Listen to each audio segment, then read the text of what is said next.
Good morning to all of you.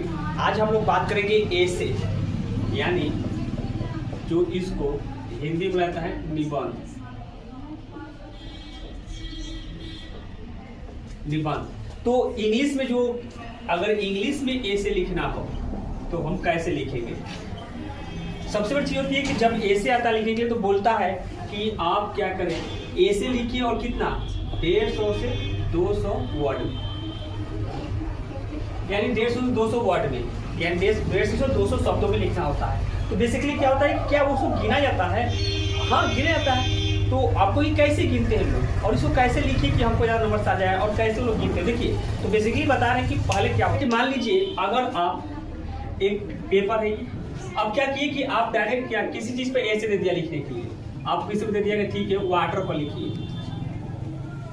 तो आप direct ऐसे खाली लिखते चले जाएंगे तो वो आपको नहीं मान, ये आपका रफ से आमतौर पर थोड़ा सा उतनी मार्क्स नहीं मिल पाएगा, उतने नंबर नहीं मिल पाएगा, क्योंकि इसमें वो कैसे काउंट करेगा और एक एक शब्द को तो गिनेगा नहीं, और ये नहीं सही पड़ता है। ये आमतौर पर इसमें कम नंबर मिलते हैं।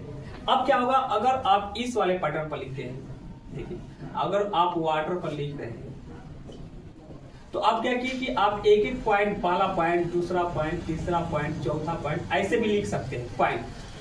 तो इससे वो क्या करता है कि मान लीजिए गिन लिया कि एक में आपका अगर 10 है, 10 शब्द का प्रयोग हुआ है, तो आप तो टोटल में 10 वर्ड का, तो यहाँ पर आप लिख दिए 20, तो 200 हो गया। लेकिन ये भी ध्यान रखिए कि ये तब हो सकता है जब आपको कंफर्म आ रहा हो, नहीं तो वो क्या होता है, एग्जामिनर चेक करने वाला होता है ना, इसको एक एक लाइन लिखेगा तुरंत पढ़ लेगा। अगर आपका मान लीजिए कंठस्थ तरह से पूरी तरह से अगर सही नहीं है तो आपके नंबर्स काटने की भी चांसेस ज़्यादा होती है। तो बेसिकली ये और ये में से सबसे बेस्ट ये पड़ता है कि आप ये तीसरा वाला जो है, ये वाला सबसे मस्त होता है। इस पर अब देखिए, जैसे अगर आपको दे दिया काव पर लिखने के लिए काय पर, तो पहले क्या करें कि आपको 3-3.5 लाइन में इंट्रोडक्शन लिखे। इंट्रोडक्शन में होता है परिचय लिखिए कि काय हुआ, आपको इंट्रोडक्शन का परिचय लिखिए। और जब ये लिखते हैं तो इसको हम लोग, ये आपको जब इतना लिखेंगे इंट्रोडक्शन लिखिए, उसके बाद पैराग्राफ चेंज करकर इसमें बॉडी लिखिए। बॉडी का मतलब क्या होता है कि आप इसमें आप पॉजिटिव